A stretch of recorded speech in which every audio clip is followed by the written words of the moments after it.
can't really see anything. We're not supposed to now because it's really scary, but we're at the body shoot right now, and it's really cold and damp, and I'm not really a fan. So And way underground, and near the mass burial site. So.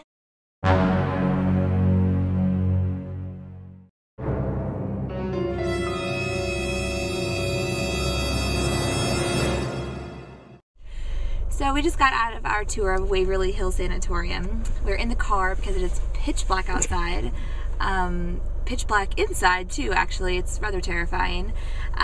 We were a little nervous to go on this particular road trip journey because we're not really fans of scary movies in general, and we're going to a haunted tuberculosis hospital. But it was a really awesome tour. It wasn't too terrifying. It was really informative. We did the 2-hour 10 o'clock to midnight tour.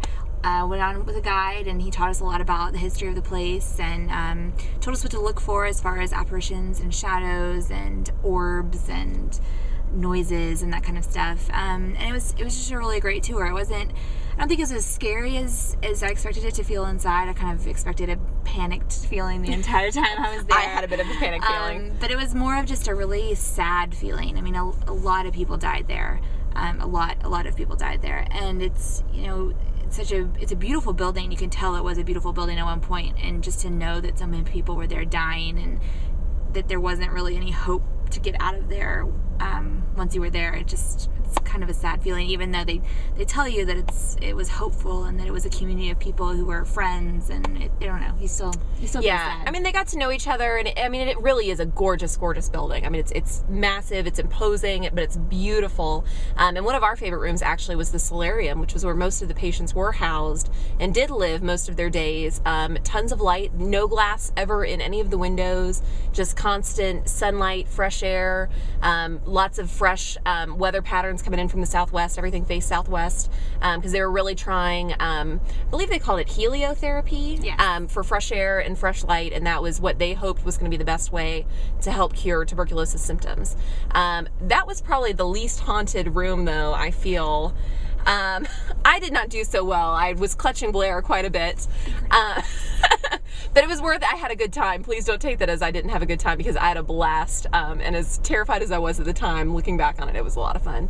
But we went to the 4th floor towards the end of the tour, which is where a lot of the more negative apparition stories, overall, a lot of the stories that they told and that we've researched have been very positive paranormal experiences. But it seems that the 4th floor was one of the places where people get the most activity, shall we say. And that was a point in the tour when we actually split groups and went down to either side of the hall where the shadow people live. And we actually had one brave, I guess they live, one brave volunteer who walked down to the end of the hallway by herself so that we could try to see shadows. And no, we did not volunteer for that part. But she could actually see things and feel things. She said she felt chills up her arms. We could see lights from the doorways and the windows darken up. It looked like people were moving past. So that was interesting. I had my eyes shut tight for quite a bit of it, but I got brave towards the end. But overall, good buy, great value. It's a little tough to get to, but once you find it and you go sort of past the golf course, it's well worth it. You can't miss it once you get to the top of the hill. And it really was beautiful. The tour guides were great. It was a lot of fun. It's really interesting. It's just the right amount of scary. You have to go in with an open mind and be willing to listen to them and try to see things even if you don't really believe, because it just makes it fun, and looking for the ghosts and trying to feel what people have seen before. That's the whole fun of the thing. It's the spirit of it. But it was a great trip, and we're glad we went, and now we're gonna get on the road and get away from this haunted area. It's now 12:30 in the evening. Yes, it was fun to go late at night. So yes, so good times. We'll see you next trip.